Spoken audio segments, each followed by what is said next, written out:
수요일 묵상의 시간입니다. 진리를 따르기 위해서는 불편한 관계도 있을 수 있다. 진리를 따르기 위해서는 불편한 관계도 있을 수 있다. 자, 이런 제목으로 또 오늘 묵상 함께 나누겠습니다. 자, 어제까지 우리는 디도서를 이해할 수 있는 이 역사적, 신학적인 상황들을 살폈습니다.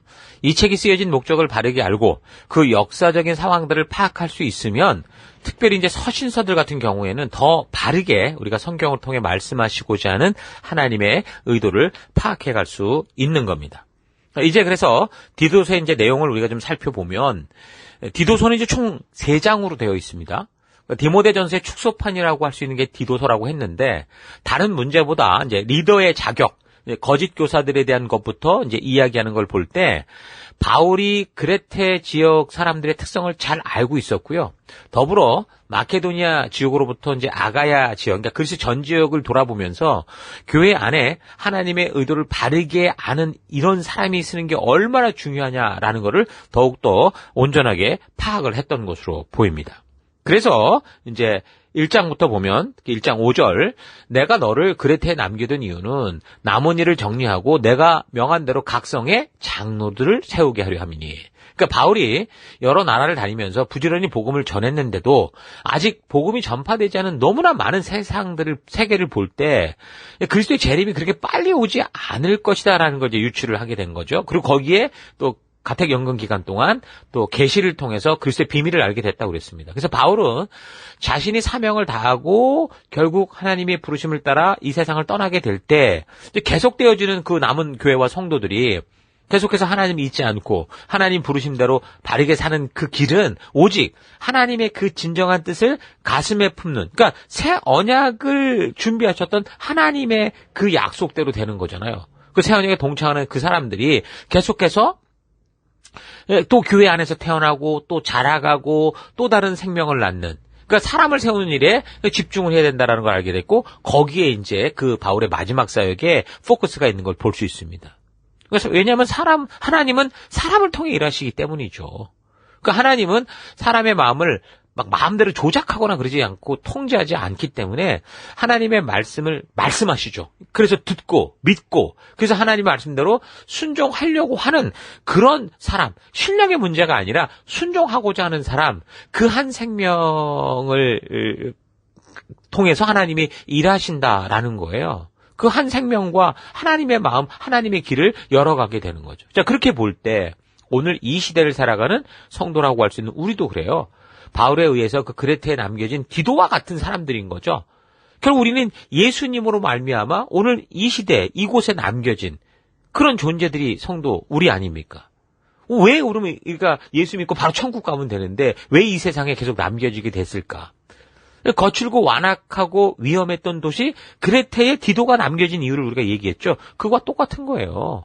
그거는 바로 하나님의 진심을 품은 뭐예요? 사람을 세우는 일을 하기 위한 거죠. 그러니까 바울과 같이 하나님의 진심을 아는 이 생명을 낳는 생명을 세우고자 하는 이 사명이 있는 사람을 세우는 거, 그게 우리가 성도로서 존재하는 이유다라는 걸 잊지 말아야 된다라는 겁니다. 이 세상은 사실 예나 지금이나 항상 거칠었고요, 완악했고 늘 하나님을 반역했고 위험했던 곳입니다. 사실 각 시대마다 그래서 항상 거의 이거 심판에 다가온 거 아니야 라고 생각할 만큼 노아의 홍수를 부르는 그런 위험한 시대의 연속이 계속되고 있다라는 거예요. 그런데 홍수 이후 지금까지 우리 인류는 왜 이렇게 오래도록 살아가고 있을까요? 그거는요, 하나님의 사랑과 용서, 오래 참으심과 또한 최악의 그런 시대마다 정말 심판을 부르고 그렇게 할 수밖에 없는 시대마다 하나님의 가슴을 품은 그 한 사람이 있었기 때문에 지금까지 우리가 살아오고 있는 거예요. 예? 노아 그 홍수 심판 당시 노아라는 그 한 사람 때문에 온 이 인류가 다시 시작됐던 것과 같은, 또 바벨탑 이후에 또 이제 심판의 그 위기가 왔을 때 아브람이라고 하는 그 한 사람이 있었고, 또 이집트 포로 시기에 그 나라가 완전히 없어질 위기 속에는 모세라는 한 사람이 있었고, 또 가나안 점령 시대에 여호수아와 갈렙이라고 하는 이런 한 사람들이 있었고, 그 위에 사사 시대 그 혼란의 시대 속에 하나님 부름받은 사사들이 있었고, 왕권 시대 이후에는 다윗이나 또 요시야 같은 그런 왕들, 그리고 그 혼란한 시기마다 목숨 걸고 하나님의 마음을 그대로 전하는 선지자들, 같이 각 시대에는 바로 하나님이 찾으시는 그 한 사람들이 있었기에 우리가 지금까지 이 시대까지 하나님의 용서와 사랑 그 아래 함께 존재하며 여전히 하나님 나라를 이루는 그 한 사람이 되어가고 있는 거예요. 우리가 알지는 못하지만 각 시대마다 분명히 하나님의 뜻을 따르고자 했던 분명히 그 한 사람들이 있었기에 아마도 오늘 우리가 살아가는 이 시기까지 그 하나님의 용서와 사랑으로 이어지고 있다라고 봅니다. 우리가 아는 유명한 지금 뭐 성경의 역사 속에 교회 역사 속에 아는 그런 뭐 종교 개혁자를 비롯한 이런 사람들 외에도 그런 사람들을 뭐 예수님 시대부터 지금까지 역사로 다 그냥 하나도 빠짐없이 기록하지는 않잖아요. 그러니까 누군가는 있었다라는 거 기억해야 됩니다. 그러니까 이런 사실을 볼 때 더 이상 하나님의 진심이 통하지 않는 그런 시대, 하나님이 찾으시는 그 한 사람조차 없을 때가 뭐라는 거예요? 바로 그게 예수님의 재림의 날, 심판의 날이 된다라는 거예요. 그러니까 인류 역사적으로 보면 사람이 하나님이 주신 삶의 법칙을 완전히 잊어버리고 성도가 하나님께 주신 이 사명, 이 비전을 잊어버리고 자기의 편리와 자기 만족과 유익을 위해 살아가는 그런 시대. 교회가 이 땅에 존재해야 됐던 하나님의 목적을 잃어버리고 자기 편리와 자기 욕심만을 위해 살아가는 그때 그런 시대가 이제 바로 암흑의 시대였었고요. 혼란의 시대였었습니다. 그러나 다행히도 그때마다 하나님의 가슴을 품은 그 한 사람들이 등장을 했고 그래서 목숨 걸고 하나님의 진실한 뜻을 전하고 외침으로 그 시대마다 우리가 위기를 넘길 수 있었고 믿음의 시대가 계속 용서의 시대가 계속 이어졌던 겁니다. 그러므로 우리가 살아가는 시대와 또 상황과 환경을 탓할 게 아니라 바로 이런 어둠의 시대 속에서 우리 또한 하나님의 말씀의 가치를 따라 믿음으로 담대히 나아감으로 이런 상황을 주도하여 오히려 그 어둠 속에서 참된 빛을 비추는 하나님의 나라를 알리는 하나님을 소개하는 그런 우리가 될 수 있기를 바랍니다.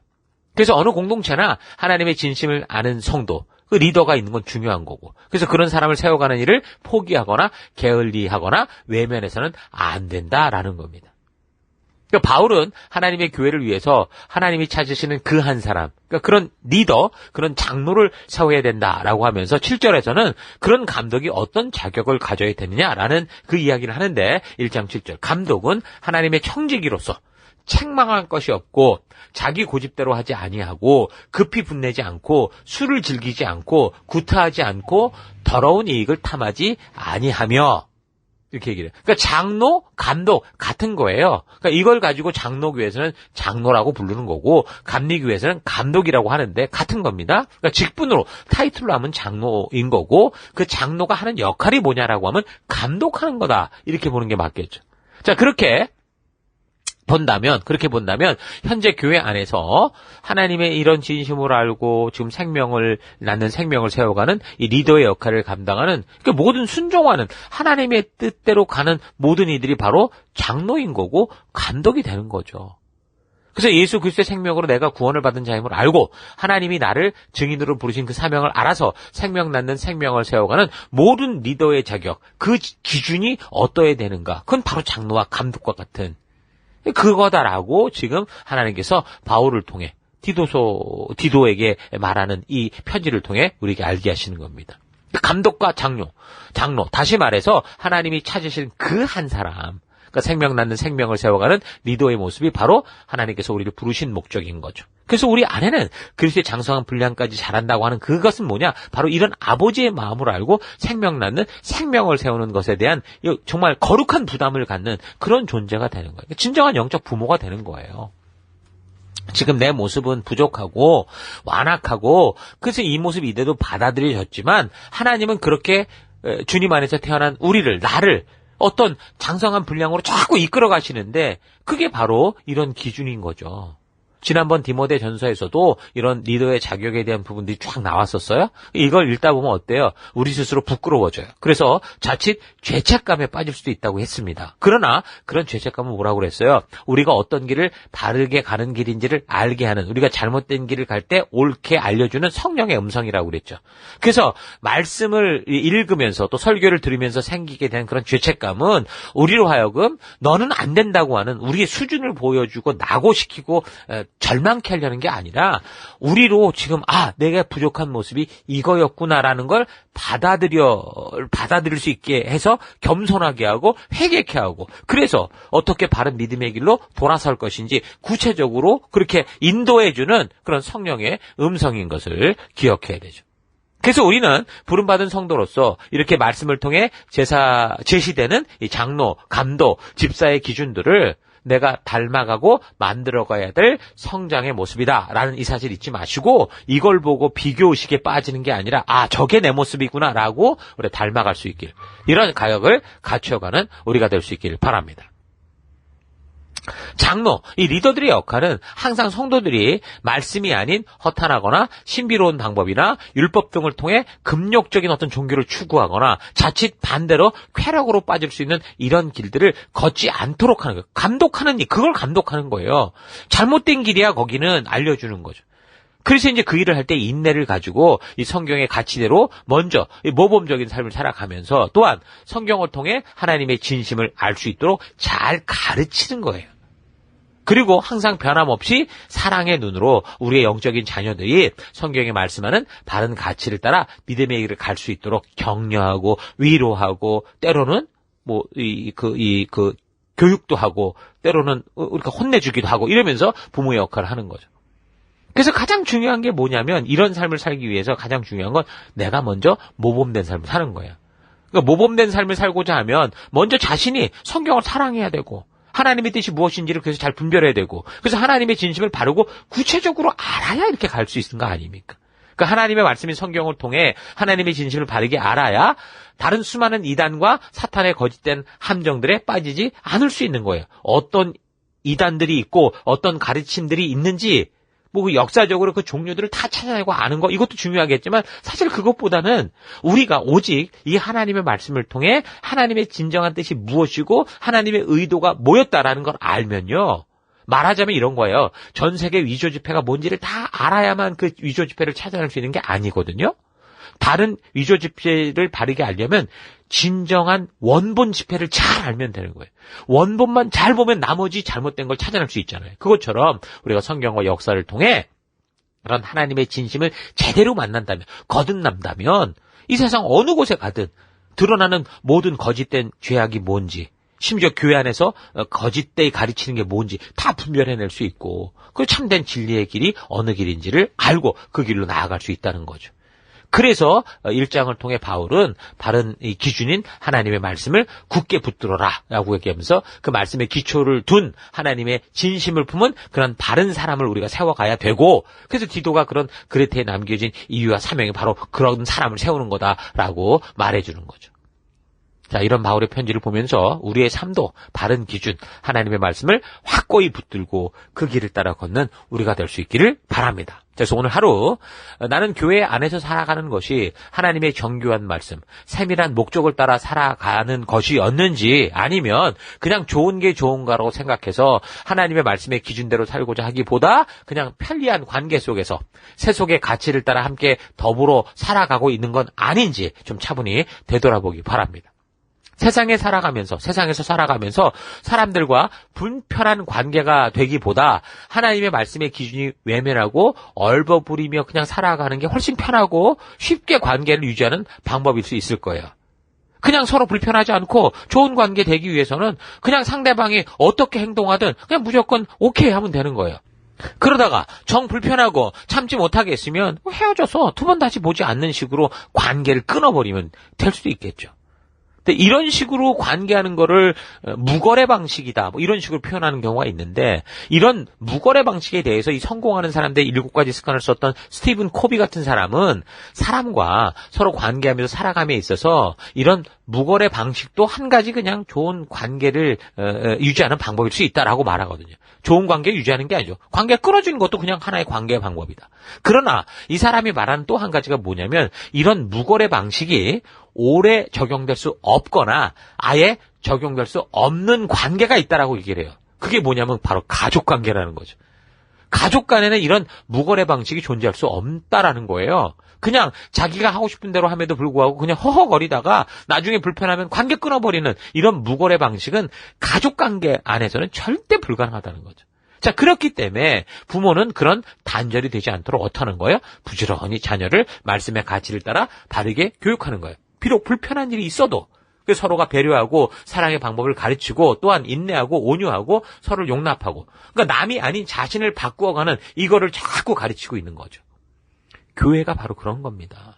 교회는요, 하나님을 아버지로 모시고 있는 우리 가족 관계거든요. 에베소서 2장 19절. 그러므로 이제부터 여러분은 외국 사람이나 나그네가 아니요, 성도와 같은 시민이요, 하나님의 가족입니다. 이렇게 얘기를 해요. 자, 그래서 교회 또한 이 무거래 방식의 관계가 존재할 수 없는 겁니다. 그래서 교회는 부지런히 성도들에게 배려와 사랑과 인내와 온유와 함께 살아가는 이 성경적 가치를 가르쳐야 되고, 그래서 자신을 겸손하게 깎을 줄 알고 또한 남을 용납하고 용서하며 서로 하나 되는 방법을 배워주고 함께 배워가야 되는 겁니다. 이런 일을 위해서 하나님 주신 분명한 기준이 있어야 되죠.